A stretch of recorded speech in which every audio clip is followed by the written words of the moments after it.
Hi, and welcome to the next section, univariate analysis. The first topic in this section is types of variables. We'll be covering the different types of variables that you'll encounter while exploring different datasets. In this video, we'll be covering the following topics. So first we'll discuss what are the different types of variables, then discuss about categorical variables, followed by numerical variables, and finally, we'll do a hands-on exercise with identifying the different types of variables in the Titanic dataset. So let's go ahead. First, we'll discuss what are different types of variables that you'll encounter when you explore any dataset. So broadly speaking, there will be two types of variables. You can divide it into further subcategories if you want, but broadly speaking, there are just two types of variables. First up is the categorical variables. So these simply have values in the form of string or text. Something like sex, address, dates. Even dates are included in categorical variables. Next, you have numerical variables. These have numerical values like age, stock value, etc. The basic difference is that any value that can be measured numerically is basically a numerical variable. All other values are considered as categorical variables. Let's go over them one by one.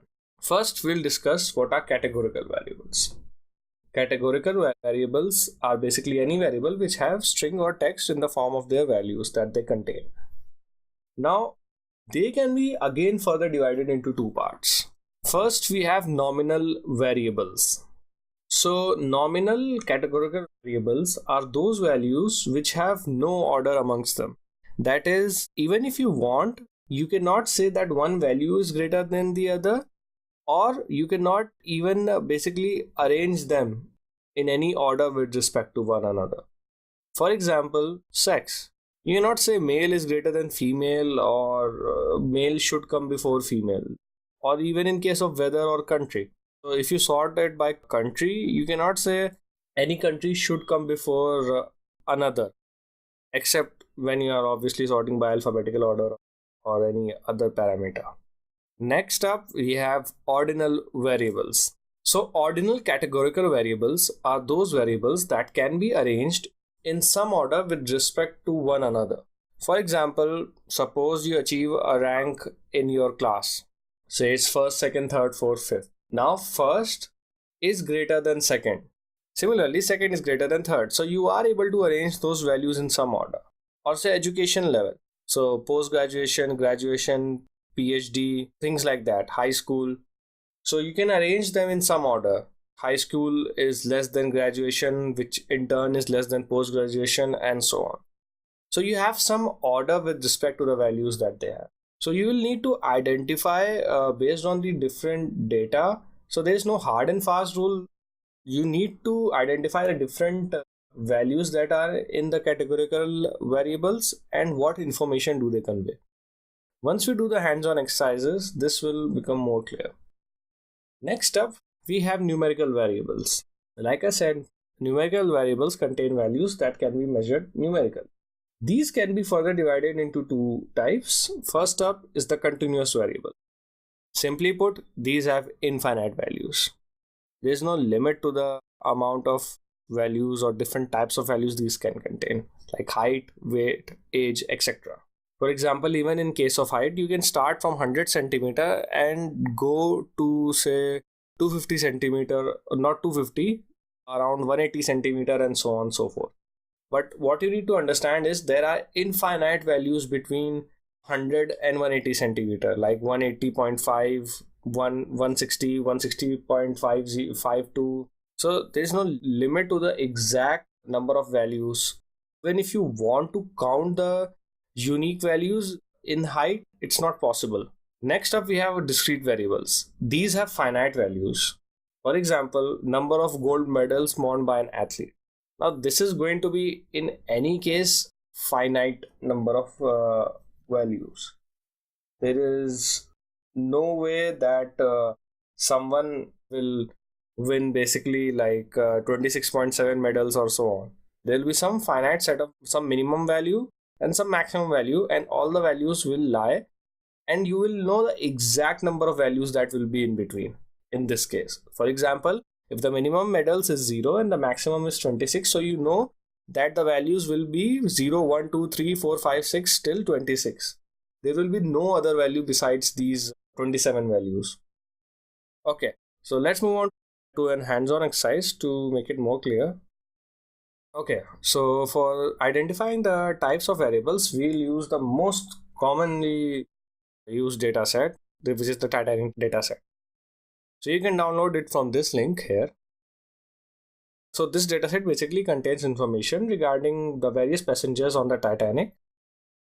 It has attributes like sex, class, etc. And the label survived determines whether the passenger survived or not. So this is the information about various columns, and we'll be going over each of these columns to determine whether it is categorical or numerical, and then we'll discuss whether it is continuous or discrete or ordinal or nominal.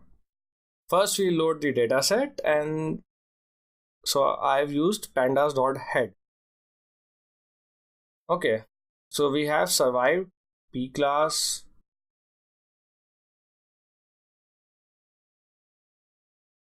P class is the socioeconomic class. So 1 is upper class, 2 is middle class, 3 is lower class.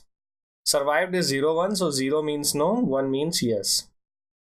So when I do pd.describe, this basically returns me information about the numerical columns. So out of this, P class and survived are categorical variables. So okay, let's go over survived first. So why it is a categorical variable? So as you can see here, 0 represents no, 1 is yes. So these are not the numerical 0 and 1. These are basically sort of like a binary value, and 0 has a meaning no and 1 means yes. So you can replace them with strings no and yes. This is essentially not a value that is measured numerically. Similarly for P class, 1 is upper class, 2 is middle class, and 3 is lower class. So this is not a value that is measured numerically as such. You are assigning basically numbers to strings for more clarity. That's it. Let's first write the list of numerical variables, then we'll move on to categorical variables. So first up we have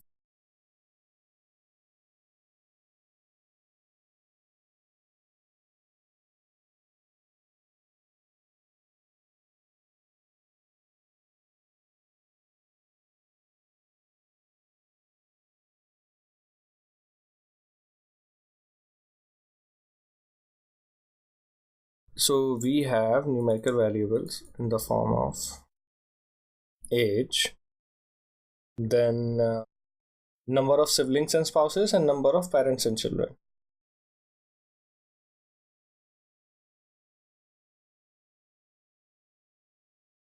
Okay, let's explore them one by one. So this is the age column. So as you can see, there are some NaN values which we'll ignore for now. So there are overall 891 values, and let's find out the unique ones among them.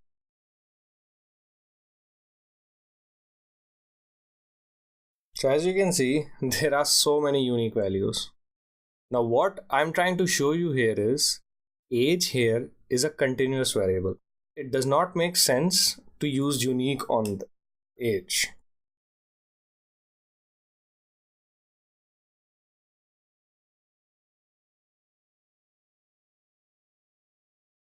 So age is a continuous variable.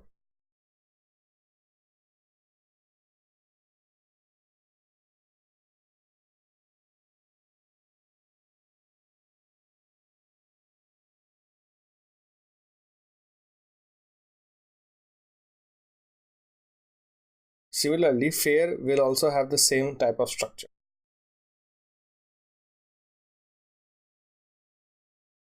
There is no way that it has a fixed number of unique values. There's probably a high chance that most of them are unique. So both age and fair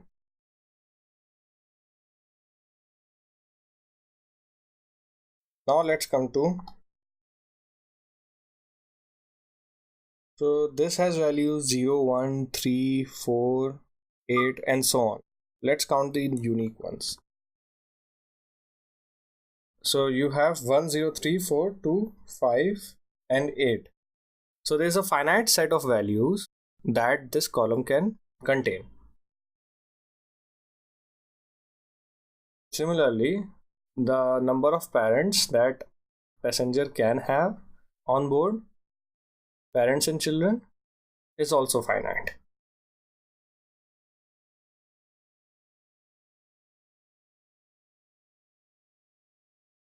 Now let's come to categorical variables. So first you have name.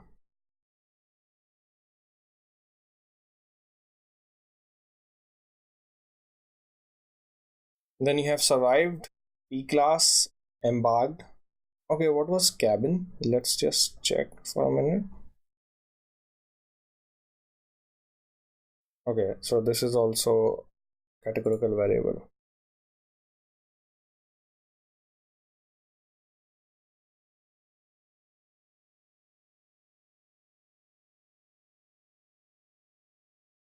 Let's explore them one by one. Can you take a guess at what type of categorical variable is name or sex? Let me just show you what are the unique values in sex. Male and female. TF, name. So we have so many unique values. Like in previous case, when we were doing the unique on age, it does not make sense to use unique on name as well. So sex and name cannot be ordered, as in like not male is greater than female or female is not greater than male. You cannot order them. Similarly, it goes for name as well. Next up, we have cabin. Let's see what are the values in the cabin. Okay, so this has some cabin numbers C, E, B, A, and so on and so forth. Let us take a look.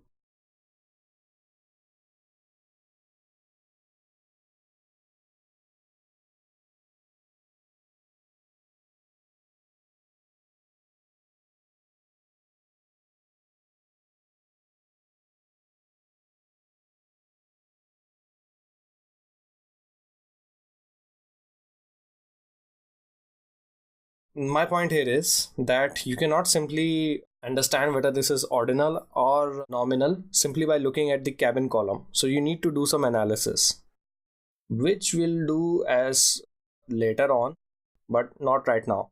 So my point here is that you cannot just tell by looking whether this is ordinal or nominal. My best guess would be that this is ordinal, as you can order it somehow. It probably might be that ones who paid the most were on the higher most deck, and so if you paid less you were on the lower deck, and so on so forth. I mean, the poorest one would be on the bottom most deck, since the view might be not great. So I'm not exactly sure of this, so I'll leave it for now. Next up we have embarked, survived, and P class. So embarked has three values S, C, and Q. This is Southampton, Queenston, and Cherbourg. I'm not sure how it is pronounced. I think it's Cherbourg. But still, you cannot order them for now. Order them. So there is no way to say whether Southampton is greater than Queensburg or vice versa. Similarly, survived has only two values, 0 and 1. Now remember, this 0 and 1 is not basically the numerical values. This is yes or no. So 0 is for no and 1 is for yes. So obviously the number of unique count would be 0 and 1. Again, you cannot order them in any way. So all these values up till now have been nominal values.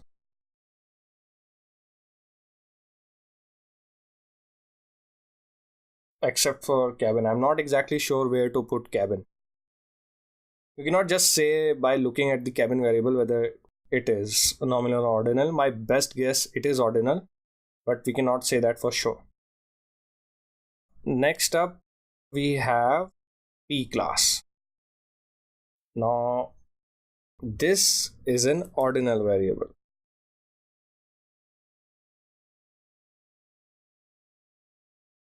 Why I'm saying this is because you can order 3, 1 and 2. So 3 here basically represents lower class, 2 is middle class and 1 is upper class. So you can basically order that 1 is greater than 2, which is greater than 3. So this basically represents the socioeconomic status. So there is some ordering in P class.